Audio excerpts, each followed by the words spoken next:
Santa Cruz, Islas Galápagos. Octubre. El calor no era el de una postal tropical, sino uno espeso, terroso, que olía a raíces quemadas, sal vieja y descomposición.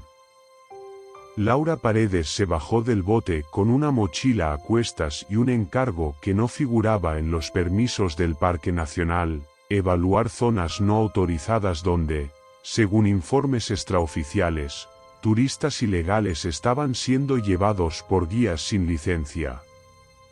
Para alguien como ella, una ecóloga obsesionada con el equilibrio entre conservación y turismo, eso era más que una infracción, era un crimen contra un ecosistema sagrado. Pero esa no era la única razón que la había traído. El guía se hacía llamar Martín Silva, aunque ese no era su nombre real. Le había escrito desde un correo temporal. En el mensaje, le prometía acceso a una parte de las Galápagos que no figura en mapas, un rincón oculto, prehumano, donde algo nuevo está creciendo. Era exactamente el tipo de frase que Laura habría ignorado, si no fuera porque venía acompañada por fotos que no había visto jamás en los registros satelitales. Una playa negra sin nombre. Pinzones muertos en círculo. Una cueva con símbolos tallados en la roca basáltica. ¿Martín Silva?, preguntó Laura al llegar al muelle de Puerto Ayora. Nadie respondió. Ni siquiera el lanchero que debía recogerla. Esperó más de 2 horas bajo el toldo improvisado de un puesto cerrado, mientras el pueblo comenzaba su lento ritmo turístico. Finalmente, se rindió y fue al hostal. Esa noche encontró una nota deslizada bajo la puerta de su habitación. Estaba escrita con bolígrafo negro en una hoja rasgada de un cuaderno. No hables con nadie. Te están observando. Mañana a las 5, muelle este. Lleva solo lo necesario. No uses GPS. Apágalo. No había firma, pero la letra era similar a la del cuaderno que Martín había mostrado en su mensaje: trazos obsesivos, inclinados hacia la derecha, casi agresivos. Marchena. 48 horas después. La lancha había bordeado la isla bajo el velo de una tormenta pasajera. El motor se apagó al llegar a una pequeña ensenada oculta por columnas de lava endurecida. No había muelle, solo una hilera de piedras planas que llevaban hacia el interior, como huellas en el lomo de una criatura dormida. Aquí termina mi trabajo, dijo el lanchero, sin mirarla a los ojos. No debería estar aquí. Nadie debería. Laura no respondió. Bajó con el bolso, el equipo de campo y la cámara escondida en la chaqueta impermeable. Apenas puso pie en tierra, el silencio la golpeó. No había viento. No había pájaros. Solo el sonido lejano de las olas rompiendo contra rocas negras. Avanzó por el sendero volcánico guiada por las indicaciones del croquis en la nota. A unos 400 metros encontró la entrada a una cueva de lava, parcialmente oculta por matorrales secos. La rodeaban docenas de esqueletos pequeños, limpios, dispuestos en espiral. Eran pinzones. Todos sin ojos. El interior de la cueva olía a hierro oxidado. Con una linterna, iluminó las paredes y vio algo imposible: símbolos grabados con una precisión casi matemática, figuras de reptiles fusionados con humanos, seres con carcasas de tortuga y rostros humanos alargados como cráneos de aves. En el fondo, un altar improvisado hecho con caparazones de tortugas carbonizadas.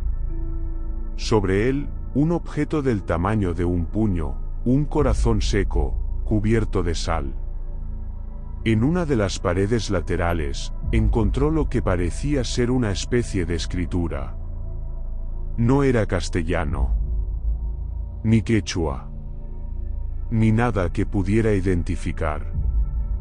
Pero las formas recordaban las marcas de garras en roca, organizadas con una intención.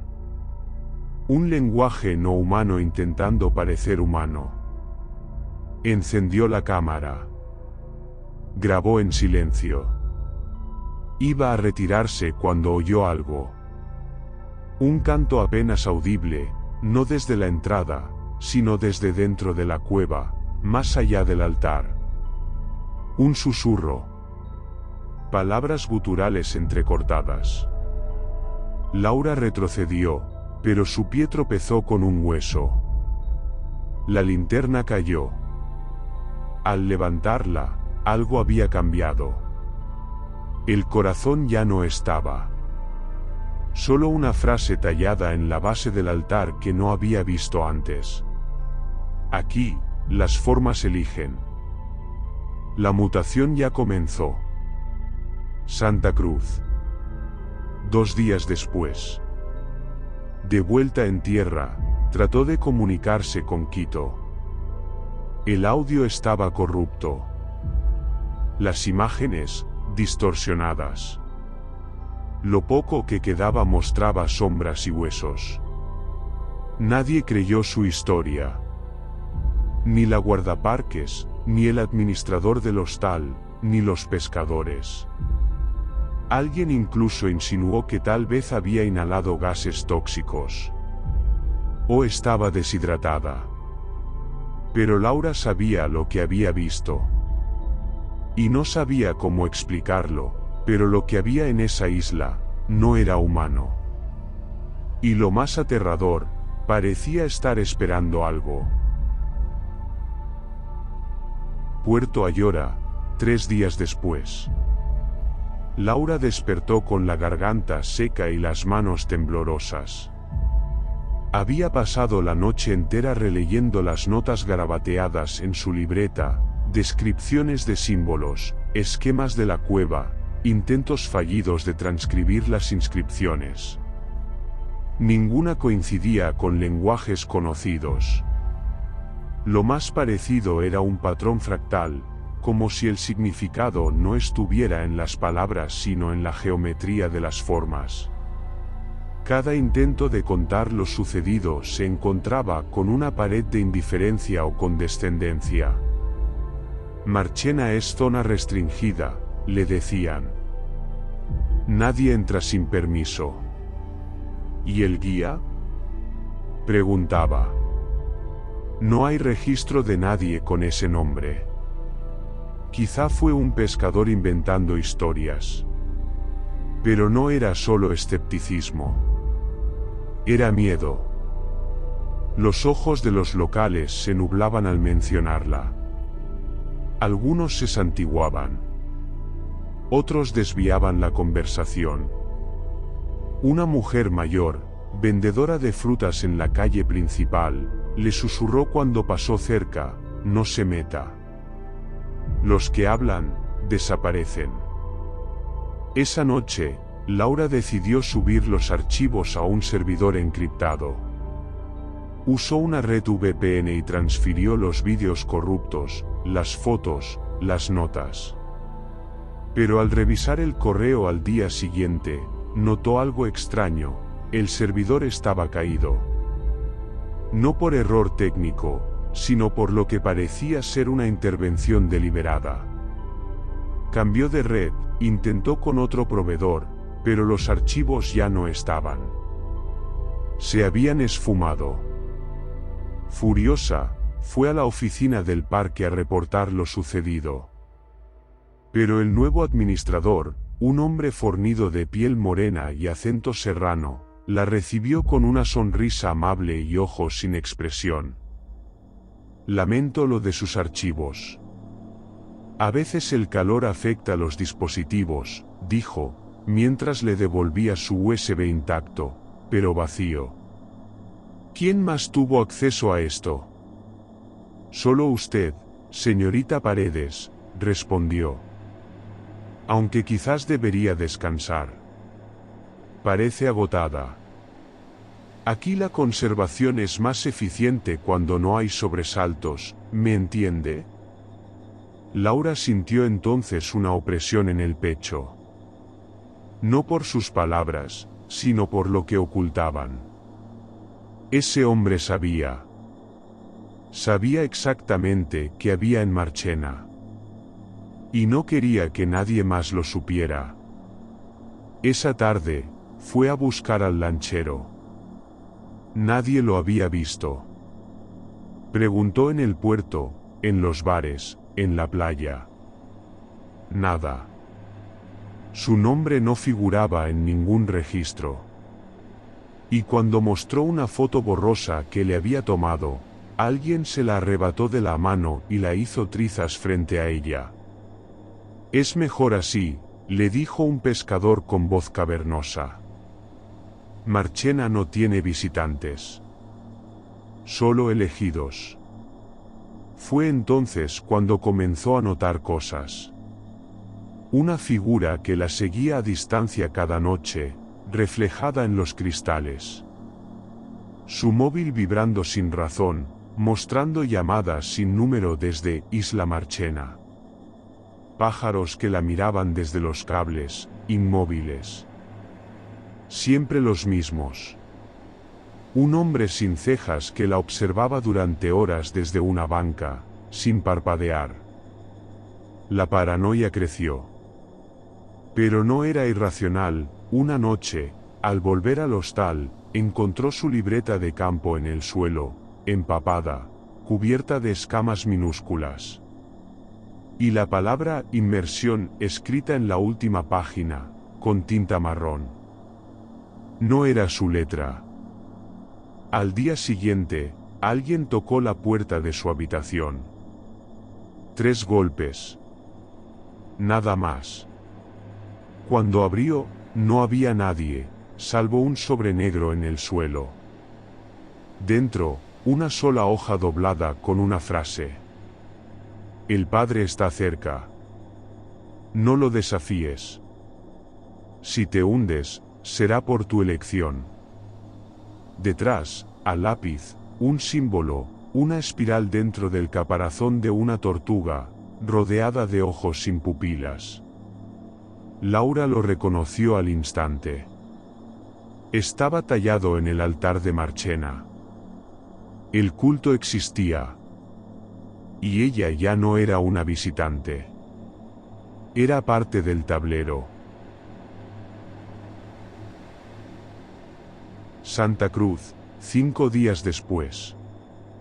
Laura no dormía. La luz del hostal titilaba cada noche a la misma hora, como si alguien desde la calle supiera cuando estaba despierta. La misma figura sin rostro la esperaba en la esquina, inmóvil, a veces con un farol apagado en la mano. En el pueblo ya nadie la saludaba. El miedo no era de ahora, era viejo, tejido en las paredes de los mercados, en los susurros entre turistas, en los ojos de los niños que no jugaban cuando ella pasaba. Una noche, decidió seguir a su sombra. La figura la condujo por los callejones detrás del muelle, hasta una bodega oxidada. Adentro, encontró a Nils, un alemán demacrado, con barba desprolija y los ojos llenos de sangre.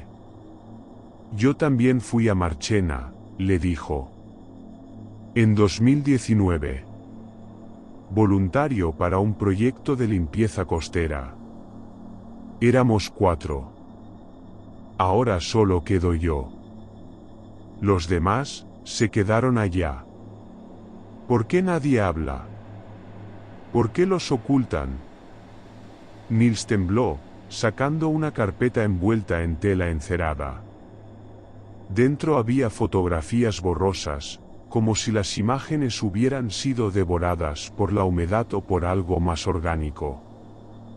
En todas aparecían símbolos similares a los que Laura había visto, espirales, cuerpos desnudos cubiertos de ceniza, y un rostro deformado de tortuga humana. Uno de los documentos tenía un título en español arcaico.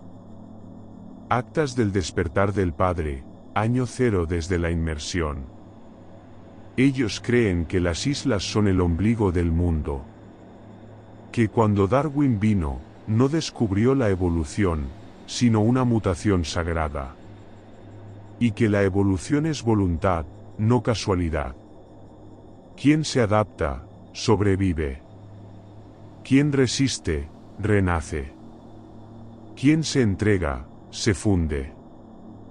Laura hojeó con manos trémulas las páginas, fragmentos de oraciones, ritos con sangre de animales, mapas de túneles volcánicos interconectados entre Marchena y Santa Cruz.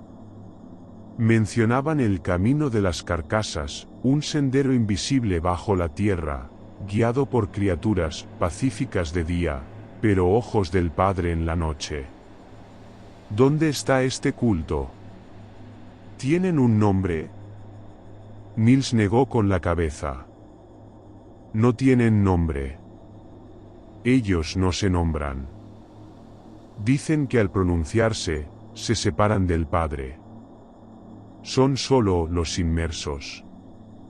Esa misma noche, Laura fue al lugar que había evitado desde el principio, los gemelos, dos cráteres gemelos en el altiplano de Santa Cruz, formados por el colapso de cámaras volcánicas. En las guías turísticas los llamaban ventanas al abismo. Pero no fue por el sendero oficial.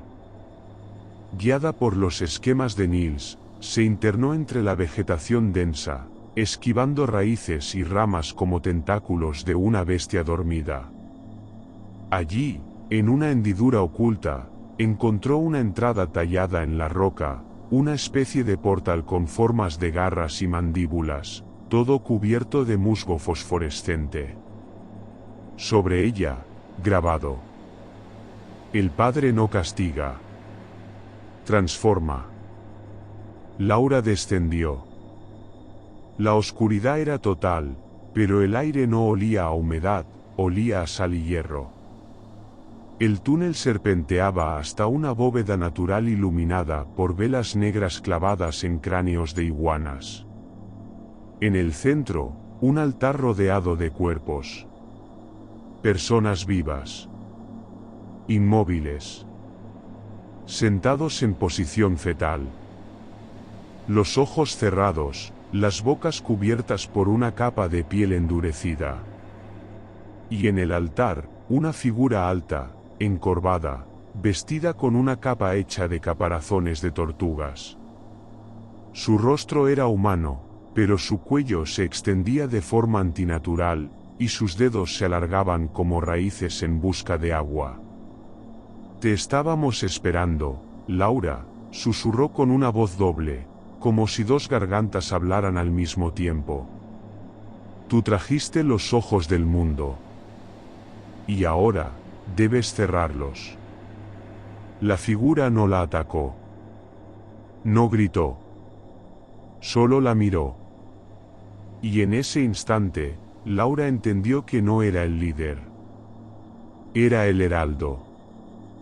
El Padre estaba más abajo. Dormido. Pero consciente.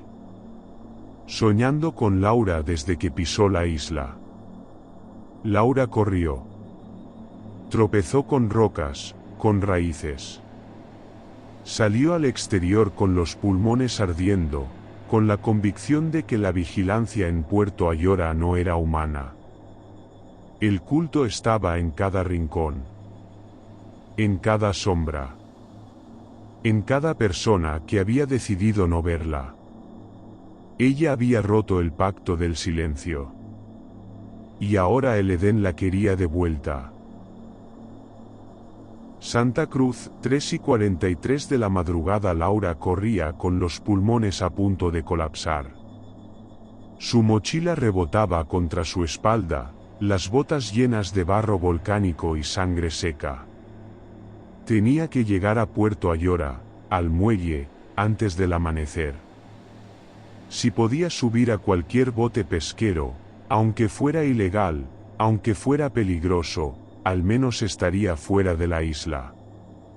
Pero en cada calle, en cada farola parpadeante, había señales, marcas de espiral pintadas con ceniza, caparazones rotos colgados como amuletos, ojos humanos dibujados en las piedras. La isla no era un territorio. Era un organismo.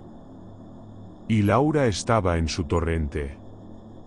Al llegar al puerto, no encontró ni un solo bote disponible. Todos se habían ido. El viejo que alquilaba los kayaks se persignó al verla, murmuró «ya es tarde», y se encerró sin decir más. Fue entonces cuando aparecieron los inmersos. Silenciosos, caminaban con túnicas hechas de redes y escamas secas, descalzos, con la piel cubierta de limo y ceniza.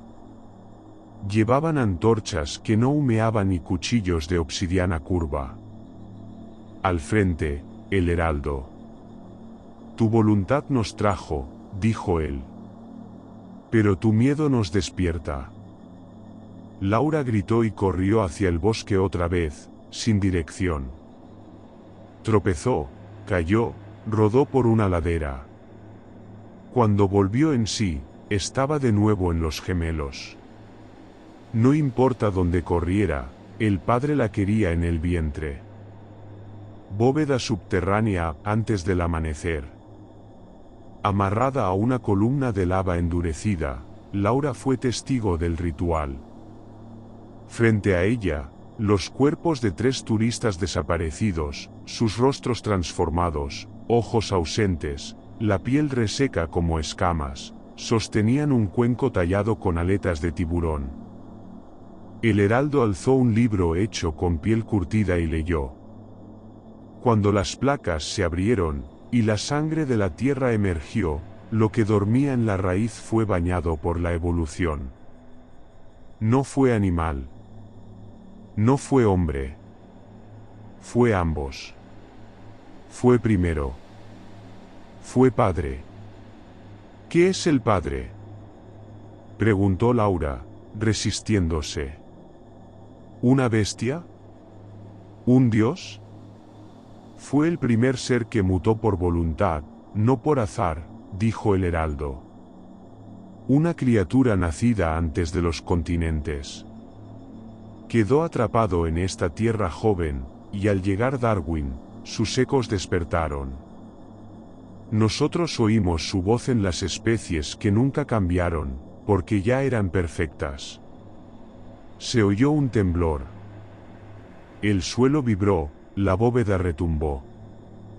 De una grieta negra, como un pozo sin fondo, algo comenzó a emerger.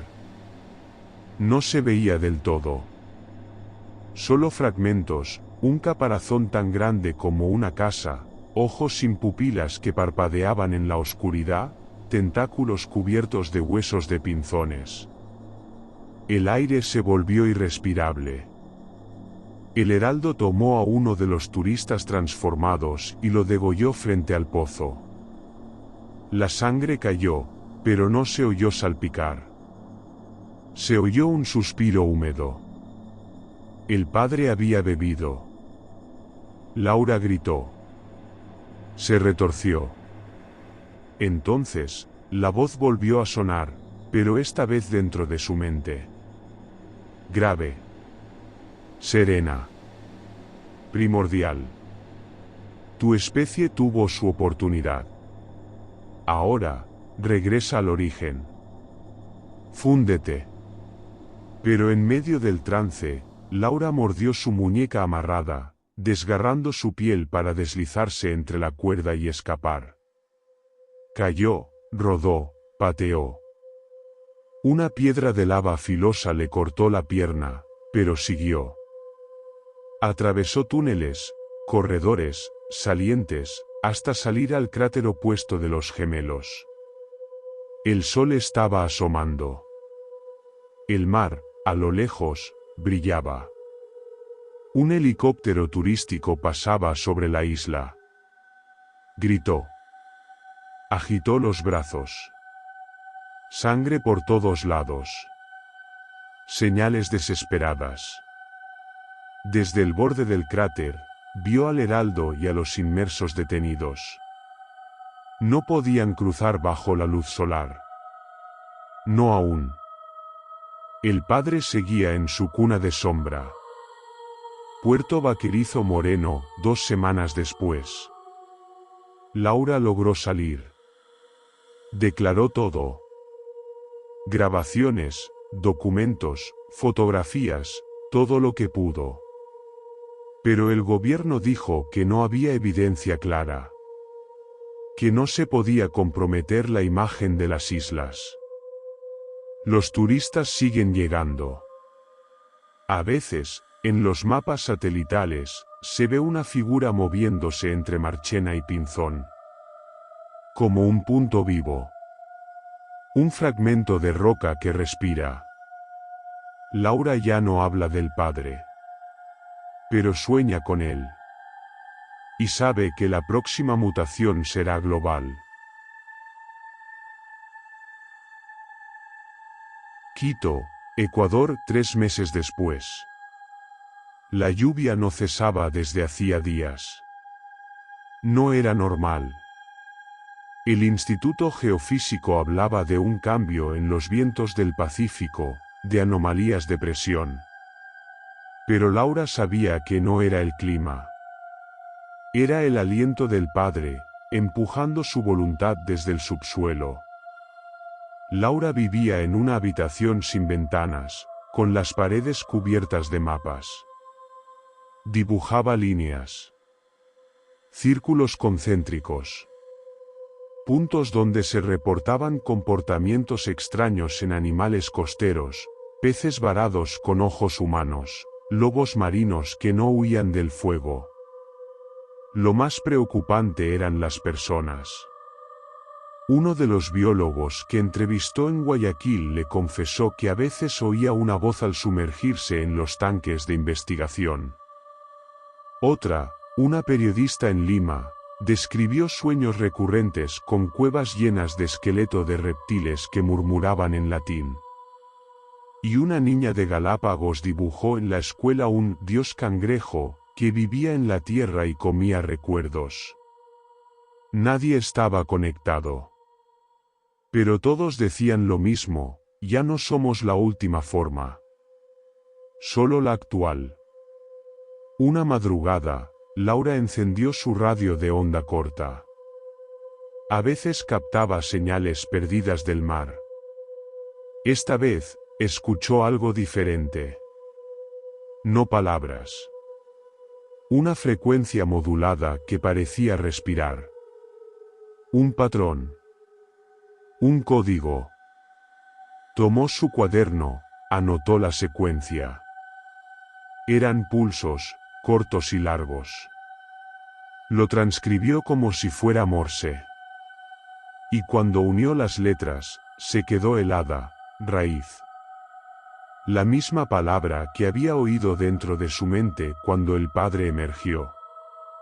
En el noticiero esa tarde, una voz nerviosa reportó que en la costa peruana se había hallado una grieta nueva, más profunda que la fosa de Atacama. No era tectónica. Era vertical, viva, decía el buzo. Como una garganta esperando ser alimentada. Laura apagó el televisor. Respiró hondo. Y por primera vez desde su escape, sonrió. No por alivio, sino porque entendió lo inevitable. El padre no necesitaba que lo despertaran del todo. Solo que el mundo se inclinara un poco más hacia lo primigenio. Y ya lo estaba haciendo.